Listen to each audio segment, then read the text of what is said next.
Buonasera, good evening. My name is Corrado Paina, and I'm the Executive Director of the Italian Chamber of Commerce of Ontario, Canada.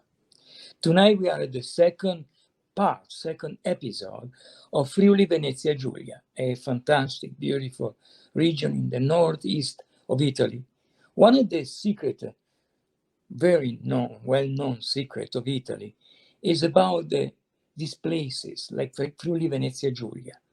In a small package, you have the economy, you have the village, you have the art, the culture, the great food, the amazing stories. It's all a package there. When you go to Friuli Venezia Giulia, you will have a chance to be flabbergasted and fascinated by the beauty of this region. Tonight, we're going to have a presentation on the town of Palmanova. But before we talk about Palmanova, I would like to introduce President Giovanni Da Pozzo of the Chamber of Commerce of Udine and Pordenone. Good morning, everybody. I am Giovanni Da Pozzo, the President of Chamber of Commerce in Udine. And today I want to speak about my region, an important logistic platform. The port of Trieste connect the Mediterranean Sea with the North Europe. We have one airport, a rail system very important to connect with the East and Northern Europe. And this region has a strong partnership with Canada. I like to remember that years ago, inside the Chamber of Commerce, there was the honorary consulate of Canada with our friends. I remember Primo De Luca, the honorary consul, and this was important to the relation between Friuli and Canada, and particularly Ontario. Today we speak about our region, a little region, but I repeat, with many excellence. I remember the ham of San Daniele. The original is the original ham of San Daniele. The cheese Montasio, the coffee, Illy coffee, the wine, in particular the white wine, when there is the possibility to reconnect Canada and Italy. I hope that many Canadians will have the possibility to visit our region to taste the excellence of our products. Grazie Giovanni. And this evening we're going to start a trip toward the fortress town of Palmanova, cradle of Renaissance engineering and of traditional incredible food. To introduce us to the town dish is Deborah Verginella, Executive Chef of Miele Galleries Kaplan. She will speak about Frico, this traditional, old, beautiful, very tasty dish. And with us this evening, we also have Raffaella Zaccai, Promotion Office of PromoTurismoFVG Venezia Giulia. Raffaella, good evening, and please go ahead. Buonasera, buonasera to you all, and welcome to Friuli Venezia Giulia. Thank you very much for your time to dedicate to discover this part of Italy. I mean, a part of Italy really authentic, off the beaten track, and that for sure will inspire you maybe for your next holiday in Italy. But let's see, first of all, we work here as a tourist board. I work particularly in the B2B promotion department. That is an office completely dedicated to you, travel agent, tour operator, that want to organize a trip as soon as possible to visit our region. We are just sat here in the heart of Europe, as you can see, the red dot in the center of the Europe. We are a multicultural, and with the fusion of this culture coming to the closest country. Slavic, German, and the Adriatic Sea melt and merge together in our area, together with Alps, gentle hills, the lagoon, the variety of landscape, it's the core of this region. You can imagine from the Alps down to the seaside, about 2 hours driving, discovering art cities, UNESCO site like we're seeing tonight, Adriatic Sea, Alps, Dolomites, bike, excellent local food, and the focus is on the white wines, possibly among the best white wines in the world. You know, this wild nature, lots of space, the variety of the possibility for your holiday can be a nice spot, a nice idea for your next holiday in Italy. But tonight we are here to discover a special focus on Palmanova. But first of all, I want to let you entertain, showing you this video dedicated to the roots of biodiversity of this region. Enjoy.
Well, I guess you enjoy the variety of this landscape and you catch hold of the landmarks, like, for instance, the gentle hills where the OC wine area, or the Dolomites, or the Alps, the lagoons, or the activity that can be done starting from hiking, cycling, swimming, or the sporting connecting with sailing. So a wide range for offer for your clients and for your holiday, you know. But tonight we are here with a special focus because I'm sure this particular shape grab your attention while the starting presentation and during the video we just saw. Tonight we're focusing on Palmanova, the star-shaped city, the last UNESCO site we had in our region in 2017. It's a fortress, very unique and particular fortress, and we are just enjoying here now a video that will show you about the surrounding and the city, of course, on Palmanova. And later on, we'll have a little explanation made by Tiziana Damai, a local official tourist guide of Friuli Venezia Giulia. Enjoy!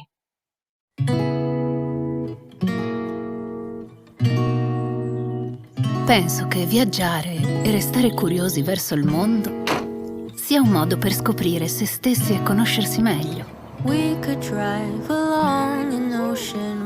Un modo per vederci attraverso gli occhi delle città e il suono dei paesaggi immersi nella storia.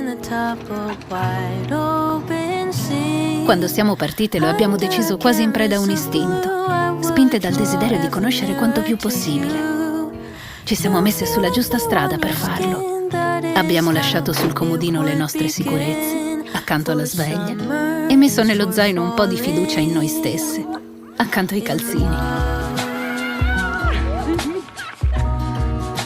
Volevamo creare nuove memorie, fotografie istantanee da appendere alla mente, percorrere un sentiero meno battuto, ma più incline ai nostri passi, scherzare un po' con il nostro senso di comfort, illuminare quegli spazi apparentemente vuoti per capire cosa ci nascondessimo dentro. Abbiamo scoperto delle persone più coscienti dei propri limiti, soprattutto quelli autoimposti. Ci siamo meravigliati dinanzi a tutte queste nuove scoperte. Ora so che anche i sorrisi sono frutto della conoscenza, se le permettiamo di cambiarci dentro.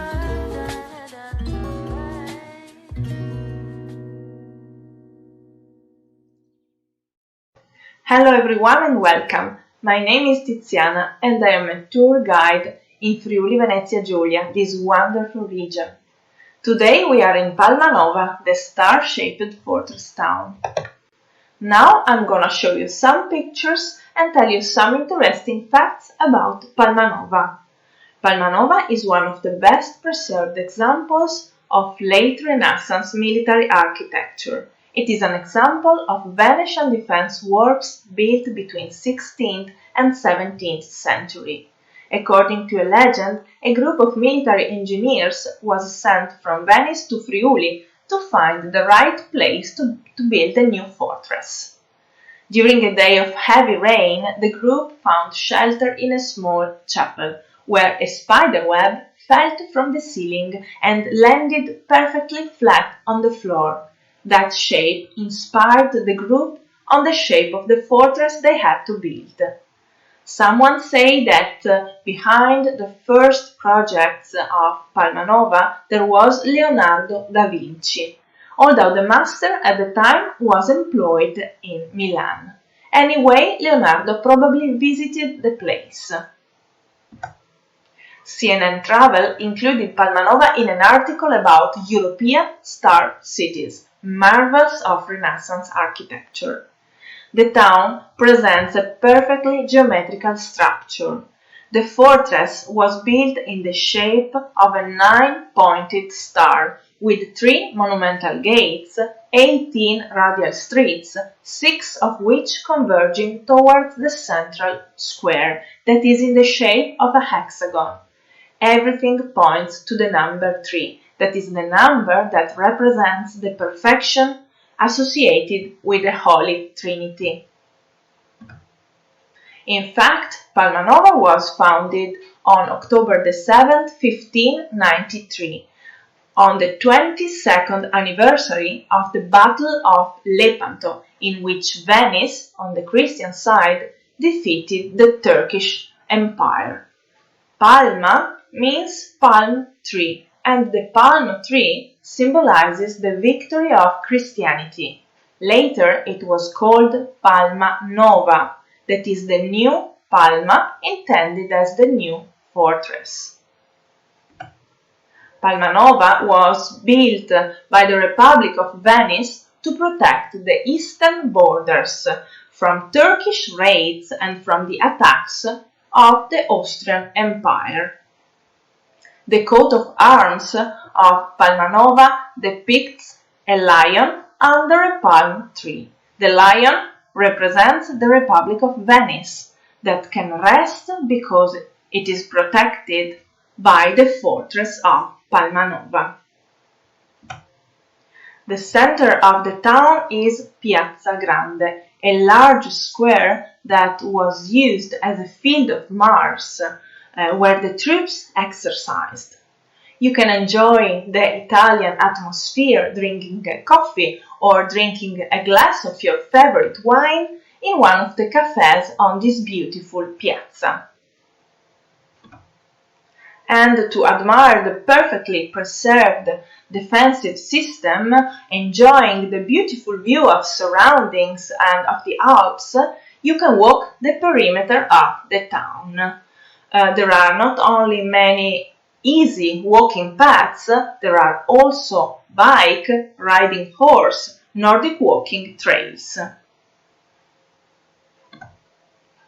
Part of the town's tradition is its history, and it is possible to relive it on the occasion of the historical reenactments that take place in Palmanova. People wearing costumes, armor or weapons of past times bring history to life. Palmanova is also only one of the many attractions along the Ciclovia Alpe Adria, a bike route that connects the mountains to the sea. The Alpe Adria cycle route is 410 kilometers long and connects Salzburg in the Austrian Alps to the Adriatic Sea in Friuli Venezia Giulia, Italy. Thank you so much for your attention and see you soon in Palmanova. Thank you very much, Tiziana, and I bet you put Palmanova in your bucket list for your next trip to Friuli Venezia Giulia. Now, I'm sure a next stop in Friuli Venezia Giulia when you're coming is after you get the inspiration of making frico together with our chef today, Miss Deborah Verginella, that will teach you how to prepare one of the local dishes, the local cuisine of Friuli that you cannot miss when you're going to visit Friuli Venezia Giulia. So now I'm really glad to give the stage to Deborah, and if you have any question, you will be in Q&A at the end. Thank you very much. Deborah, the stage is yours. Grazie, Raffaella. Thank you. I'm really honored to be here and preparing this iconic dish from the region of my parents. So I feel especially proud to represent Friuli Venezia Giulia. Like many, many dishes that are iconic and legendary, this one also comes from the tradition of cucina povera. So the ingredients are very, very humble. But like everything also that is cucina povera, what gives it longevity and greatness is also the quality of the ingredients. And so tonight, the main star of this frico is Montasio. And Montasio is a DOP cheese from Friuli Venezia Giulia. And this is the main component, along with the humble potato, the delicious potato, the onion, a little bit of butter. So remember that in the north of Friuli, we have the Carnia and we have pastures and cow's milk and all of these dairy products that are incredible quality. So here we have the basic ingredients, a little bit of butter, a little bit of salt, some fantastic potatoes, and 2 kinds of Montasio cheese. So, you know, what makes this dish also able to be elevated into something even more spectacular than the humble version is when you are combining a fresh Montasio with an aged Montasio. So here I have a 2-month fresh Montasio with a 20-month aged Montasio. And together, the Montasio is an incredible melting cheese. So this is really a fantastic bar food and it pairs well with all of the incredible wines of the region. We can pair this with a Picolite or a Sauvignon Blanc. So let's get started. I want to show you how to make this dish. And I am going to take my cast iron pan. And remember that when we are using this much cheese to melt, we don't need a lot of fat, because the fat in the cheese is actually what's going to crisp and also give that sort of fatness to the pan. So we don't need a lot of good quality butter, as always, like maybe less than a tablespoon if you are someone that needs to measure. But again, like many of these dishes, not only are there so many versions of it, but also just visually, you can make this quite easily at home. So I have about 400 grams of potato, 1 sweet onion, and we are going to use about 150 to 200 grams of the combined Montasio cheeses, the 2 cheeses. So let's just heat up that butter in our pan. And like many humble dishes and many simple dishes, there are some key, moments, key techniques. And basically, if I can say one thing about this dish, is that low and slow is how we get a great frico. And so again, we're going to just slice our sweet onion, and we're going to slowly put that in there and caramelize this onion. I'm going to use the whole onion.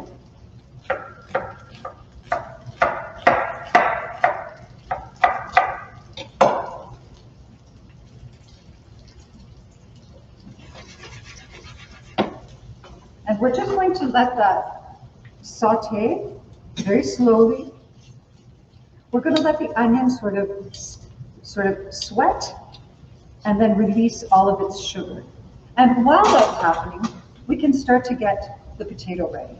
Now, if you like a mandolin, you can use a mandolin to slice, and you will get really fine, even slices.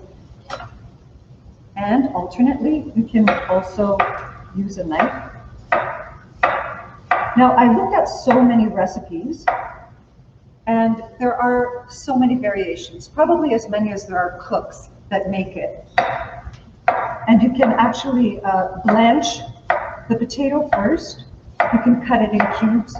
I've seen recipes where you can grate it, much like a rosti or a lacca, which, is a cousin to this, really. I really like this version because of the texture that the potatoes give in this shape, slices. So we make a dish in our area called patate in techa, and this is our Bisiaco dialect. I don't speak Furlan, but I know that this basic technique of adding the potatoes and onions to butter and slowly cooking them down, we call patate in techa. And that's the beginning of this dish. Now, this dish takes a kind of lengthy, leisurely time, but what happens is that while this is not a difficult step, this is a crucial step, because what you want is to cook the potato with the onion, much like we do patate in techa. I really like to use the aid of a cover to kind of create a little bit of steam to soften all of that up. And then we're going to make sure that it's low and slow until everything kind of melts together and is soft and ready for the cheese. Now for the cheese. We're going to cut the cheese in cubes. And if you haven't tasted this cheese, I encourage you to do so. All the products are available, of course, at Eataly on Bloor. It's not a common cheese, but I think most cheese shops in the city and outside of the city should carry Montasio. There are some substitutions, which I encourage you really to try and find the original cheese, because really the flavor is something that is hard to duplicate in substitutes, especially when you're talking about the combination of an aged, sharper cheese with the kind of soft milkiness of this young Montasio. And so really, it doesn't have to be perfect cubes because we are going to melt that cheese with the potatoes and the onions. So a couple of things, not much fat and not much salt. I'm gonna add a little bit of this gray sea salt from Brittany. I thought it would be nice to have a little bit of the mare, not just the monti, in this dish. And so not much, because remember, there will be some saltiness, especially in the 20-month-old Montasio, that will be, you know, evident when you cook it down, especially. So let's just get those cubes done.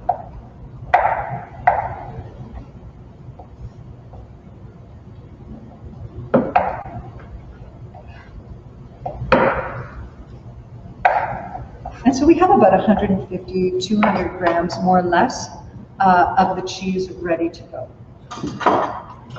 Now this part does take a little bit of time, but I like to show you what it looks like because it is the kind of crucial step in making of the frico. And the frico is such a great appetizer, especially with a great glass of wine. It's like a tapas, an Italian tapas. And many of the bars in that region will serve this. Sometimes you find it as a main course as well. Now, Montasio is a 13th century cheese. It's a very, very ancient cheese. And it was made, again, I might need Rafaela's help with the pronunciation because my grandmother was Friulana, but as I said, our dialect is closer to Venetian. But the strisuis, I think is how you pronounce it. But when they were shaping the Montasio, all of the ends of the cheese were set aside, much like this. Today we're using like the heart of the cheese, but those scraps, the scraps of the cheese were what was set aside. And cucina povera this is one of the main kind of ideas of cucina povera, that nothing gets thrown away. And from these scraps comes something quite fantastic. So here again with that lid. Now, the other thing I'm going to do while we are waiting for this, I have one ready to show you as well, is the traditional pairing of this. The way to eat this is with polenta. And I do have some polenta ready here. And let's just make it into, I'm going to just grill it a little bit with a little bit of butter, because I want to present it with the frico. And we're just going to crisp that up. It's going to be two totally different kinds of crispiness in this dish.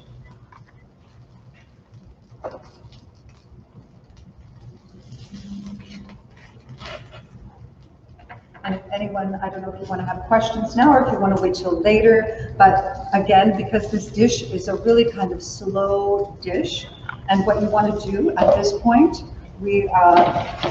this part takes, I would say, about a good 15 minutes to kind of caramelize and get really, really soft. You can see that it's starting to sweat a little bit. And what you want are the potatoes to really soften. And let's just fast forward visually. And this is where we would add our two kinds of cheese. And now the potatoes and the onions would be really cooked down at this point. But let's just go ahead and start that, and so that we can see the process of the cheese melting. And really, in the end, it kind of looks like a frittata, even though it's not a frittata. Of course, there's no eggs, but it visually looks like that. And let's flip these over here. We'll have this really nice crispy polenta. And just a little fun thing, sometimes if you want to do something a little more elevated in terms of presentation, a little cookie cutter or pastry cutter is a great way to sort of give a sort of elegant shape to something that is very humble and not very, you know, sometimes pretty on a plate. So you take that polenta and you can cut a circle out of it. cut it in half, and then we can grill it. So you can see that this cheese is now starting to melt. And again, this stage also has a few little tips that I want to pass on to you. And with a spatula or any kind of spoon that you have, what you're going to do is slowly coax that cheese to give up its fattiness and sweetness. It's going to merge with those onions and those potatoes. And I like to sort of keep the edges circular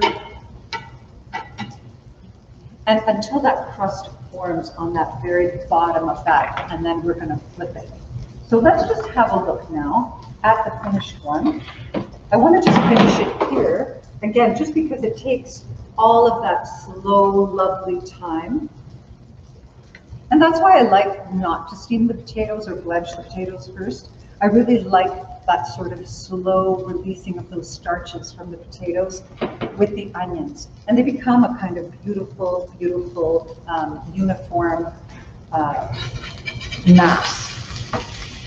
So here we have our polenta that we're going to grill a little bit more.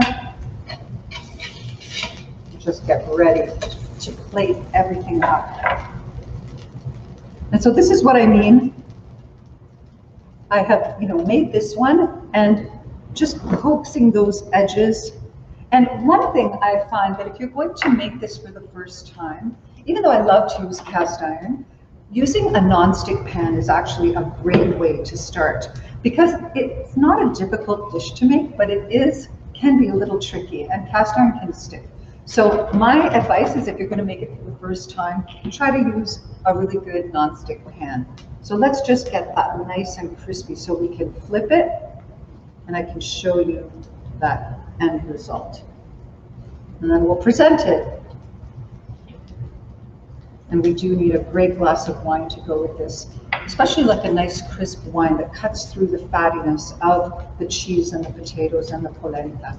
But another great way to serve it, just for ideas, is something that we do a lot in my house, and that is like a grilled soppressata, or cooked radicchio. Those are all really fantastic ways to serve this. Okay, let's get ready to see this final. Oh, one more tip.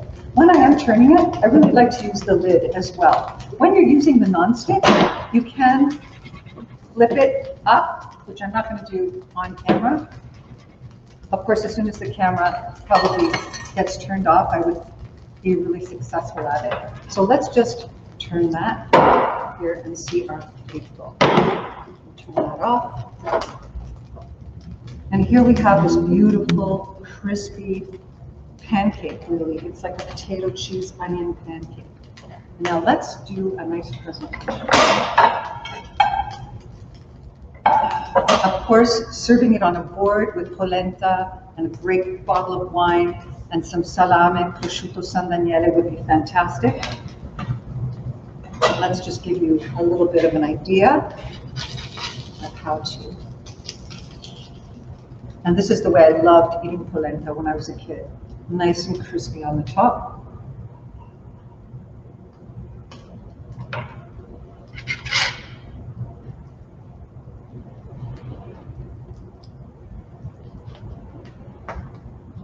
Look at that. And it's really gorgeous. And you can see the kind of layers of potato and that melted cheese.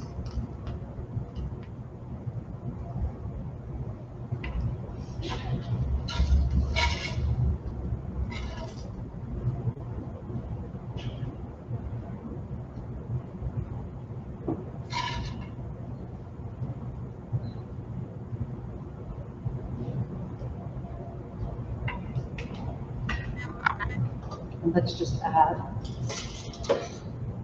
a little bit of this aged montasio to the dish. A great grind of black pepper. And there's a kind of beautiful way to serve a very humble, gorgeous, and legendary dish from Friuli Venezia Giulia. What do you think? I'm happy to take any questions. If you have any questions for me, anything about the cheese, hopefully I can answer with the help of Raffaella. This is probably for Raffaella, yes. Well, we have some people here asking, by the way, let me tell you, Deborah, that, I mean, here it's almost 1 in the night, but I'm really starving to have a slice of it. I wish you could be here. Yeah, I had already my dinner, but I will like to taste that. So really, really tasty. Yeah. I have some questions here for the audience at home in Toronto area that says, which are the main landmarks in Palmanova? Well, I would suggest to land in Palmanova, so landing in Trieste Airport, and you will fly over, you know, and just see the star-shaped city. You cannot miss a walk along the walls. There are a couple of itineraries, as Tiziana said. So the first one, the easy you can do, you can walk, maybe just having no walking. So maybe you can get rid of some calories if you had some Frico before, or you can just have firstly you walk and then enjoy your Frico in a trattoria nearby. You can enjoy a walk by the walls. It takes about 1 hour because it's about 5 kilometers. Or you can enjoy a ride. There is much more, let's say, wider itinerary, just always following the shape of the star.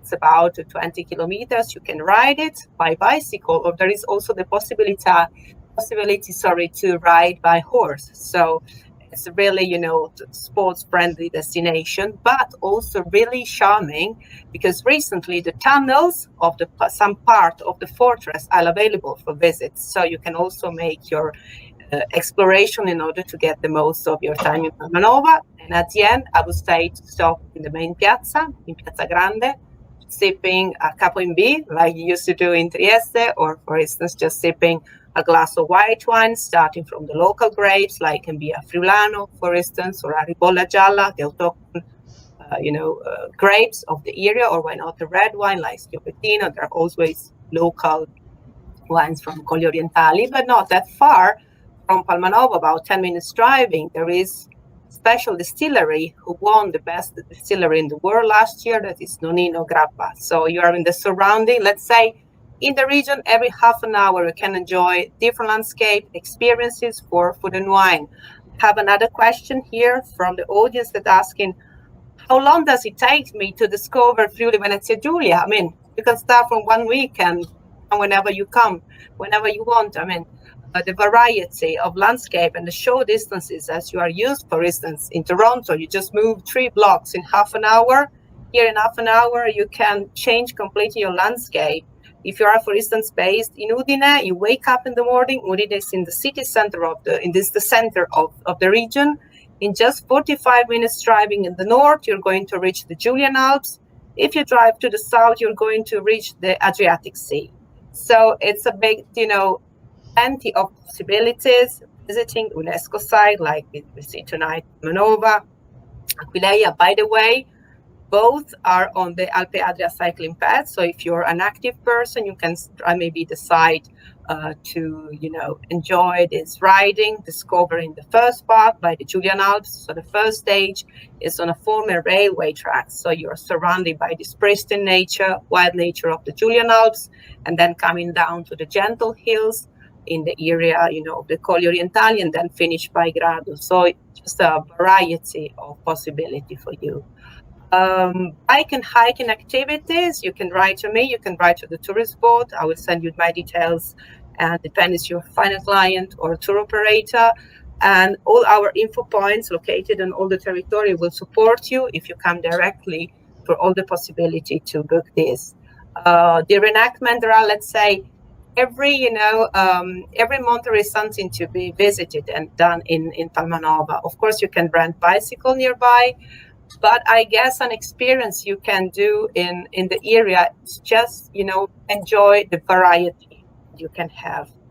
Gentle hills, visiting maybe wineries, tasting the local wines, and grab your bike and just move to visit a little city of art, just doing your Italian lifestyle on holiday and tasting local cuisine and going back with an authentic experience of a real Italian experiences to, you know, tell about your friends and saying, I visited something, you know, exclusive and still really genuine. So I think this is the core of the region. So thank you very much. So I see there's some questions for me. One is, can I use frico in a bun?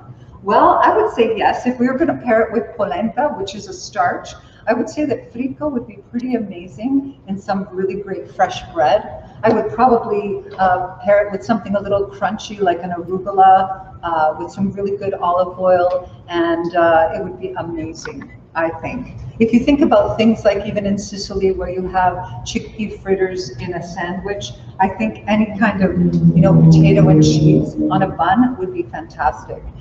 So the wines, I mean, you know, I'm sure there are people who are much better poised to suggest wines, but I know that it pairs well with wines of the region, and there is Picolit and Sauvignon Blanc. Picolit is a regional wine that is fantastic. The wines I can attest, having drunk my way through many of those towns and enoteche, which are incredible. The vineyards are amazing, so the wines of the region really pair well. Now, the wines of the region are very, very acidic and fruity, and so this will cut through this kind of fattiness of this dish, right? Like the fat of the cheese, the fat of the butter, and the starch of the potatoes. So always think of opposites when you're thinking about pairing things with food. The richness of the cheese with something sharp and acidic, like Picolit or Sauvignon Blanc. Even a Riesling, if you want to go that way. And yes, you can grill polenta.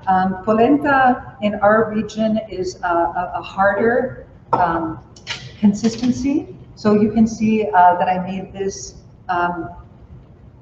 here, and you can see that it's quite dense. And you can see that it's like a bread. It's really like a bread, even though it's just cornmeal and water and a bit of salt. Now, you can stir it in a pot. Now, I happen to be at Mille Gallery Kaplan's, and I get to work with these incredible appliances. So the combi steam oven that's behind me, I actually make it here and teach people how to make it in the steam oven. And in fact, my mother and my grandmother, instead of stirring it for, you know, half an hour to not get lumpy, they still make it in a pressure cooker. Now, if you don't want to go through the process of making it, yes, you can buy polenta, and I think if you're going to grill it, that it's probably fine. You can buy it in supermarkets in a ready-made log, but I really encourage you to buy great quality cornmeal. There's different coarseness or fineness of the cornmeal, and it really, there's no comparison. So I encourage you to make it. And is there a type of potato that you would recommend? Now, really, the potatoes in Italy are quite different, especially in that region. And I think the closest thing of the potato that they would use there might be a russet potato here. However, I used a white potato on the one that I made here on the cooktop here, but the original one here, I actually used Yukon Gold potatoes that I also bought at Eataly. I bought the entire thing at Eataly. So I don't think that matters so much, especially with this kind of dish where you're cooking the potato down. It might matter more in a dish like gnocchi, where you want to keep the water content very, very low. But this is something that I think you can probably play around with. But try a russet or Yukon Gold if you're going to make this dish.